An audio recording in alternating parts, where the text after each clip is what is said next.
ಮೊದಲಿಗೆ ನಾವಿಲ್ಲಿ ತರಕಾರಿ ಸಾಂಬಾರು ಮಾಡೋದಕ್ಕೆ ಏನೆಲ್ಲ ಬೇಕು ಅನ್ನೋದನ್ನು ನೋಡೋಣ. 2 ಮೀಡಿಯಮ್ ಸೈಜಿನ ಆಲೂಗಡ್ಡೆ ಕಟ್ ಮಾಡ್ಕೊಂಡಿದ್ದೀನಿ ಚಿಕ್ಕದಾಗಿ, ಮತ್ತು 2 ಕ್ಯಾರೆಟು ಕಟ್ ಮಾಡ್ಕೊಂಡಿದ್ದೀನಿ, ಬೀನ್ಸ್ ಒಂದು ಸ್ವಲ್ಪ, ಮತ್ತು 1 ಟೊಮೊಟೊ, 1 ಈರುಳ್ಳಿ, 2 ಹಸಿಮೆಣಸಿನಕಾಯಿ ಕಟ್ ಮಾಡಿ ಇಟ್ಕೊಂಡಿದ್ದೀನಿ.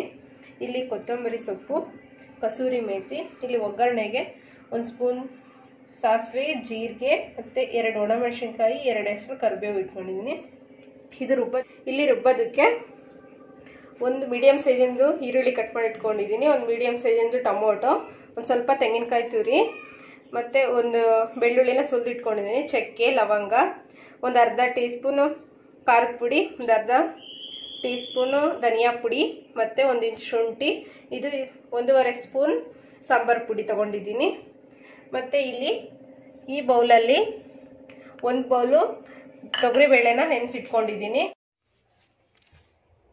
ಇವಾಗ ನಾವು ರುಬ್ಬೋದಕ್ಕೆ ಈರುಳ್ಳಿ, ಟೊಮೊಟೊ, ಬೆಳ್ಳುಳ್ಳಿ, ಕಾಯಿ ತುರಿ, ಸಾಂಬಾರು ಪುಡಿ, ಮತ್ತು ಶುಂಠಿ, ಧನಿಯಾ ಪುಡಿ ಎಲ್ಲವನ್ನು ಹಾಕಿ ಸ್ವಲ್ಪ ನೀರು ಹಾಕಿ ಈ ರೀತಿ ರುಬ್ಕೊಂಡು ಬಂದಿದ್ದೀನಿ. ಇವಾಗ ನಾವು ಕುಕ್ಕರಲ್ಲಿ ಬೇಳೆ ಹಾಕಿ ಎಲ್ಲ ತರಕಾರಿನೂ ಹಾಕೊಳ್ಳೋಣ. ಆಲೂಗಡ್ಡೆ, ಹಸಿಮೆಣಸಿನ್ಕಾಯಿ, ಬೀನ್ಸು, ಕ್ಯಾರೆಟು, ನಾವೇನೆಲ್ಲ ತರಕಾರಿನ ತೊಗೊಂಡಿದ್ವೋ ಅದನ್ನೆಲ್ಲ ಹಾಕ್ಕೊಳ್ಳೋಣ.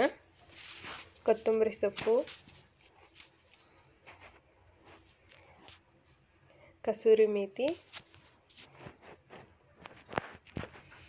ಸ್ವಲ್ಪ ಎಣ್ಣೆ,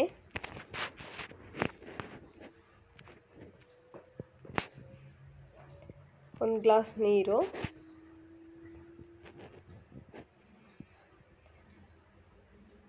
ಆಮೇಲೆ ರುಬ್ಬಿರೋ ಅಂಥ ಮಸಾಲೆನ ಹಾಕೋಣ. ಇವಾಗ ನಾವು ಜಾರೆಲ್ಲ ತೊಳೆದಿರೋ ನೀರು ಹಾಕೋಣ. ಇಲ್ಲೆಲ್ಲ ಹತ್ತಿರುತ್ತಲ್ಲ, ನೀರು ಹಾಕ್ಬಿಟ್ಟು ಸ್ವಲ್ಪ ಹಾಕ್ಬಿಡಿ. 1/4 ಸ್ಪೂನ್ ಅರಿಶಿನ, ಸ್ಪೂನ್ ಉಪ್ಪು.